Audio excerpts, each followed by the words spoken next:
Hi friends, welcome to Nature Time Crafts. Today, we're making something that helps our planet and our bird buddies. A pinecone bird feeder. This easy activity helps us care for the environment, use our hands in creative ways, and learn about the animals that live all around us. Here's what you'll need. A pine cone. Smooth is best. Some can be pokey.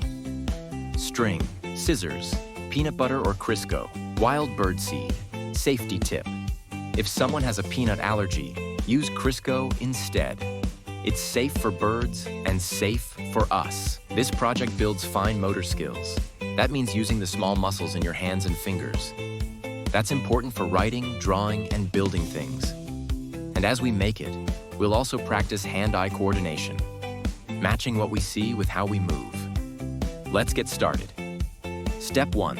Cut a piece of string about 1 to 2 feet long. Step 2. Tie the string to the top of the pine cone. This will help us hang it when it's done. Step 3. Use a spoon or your fingers to spread peanut butter or Crisco all over the pine cone. Cover the spaces, just like buttering toast. Step 4. Now comes the fun part. Roll your pine cone in a tray of bird seed, or sprinkle the seed over it until it's nice and covered. Step 5. Hang your bird feeder outside, on a tree branch, balcony, or porch. Then wait quietly and observe. Now it's time for a little zoology and biology.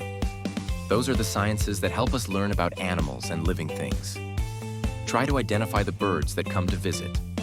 Are they small or large? What colors do they have? What sounds do they make? When we make bird feeders, we're helping birds find food, especially in seasons when it's hard. That's one way we show care for the environment. Taking care of nature helps all living things thrive, including us. You just made something amazing. You practiced using your hands, helped your brain grow, and gave the birds a treat. If you loved this activity, hit like and share a picture of your bird feeder below. See you next time on Nature Time Crafts. Craft, learn, care, grow.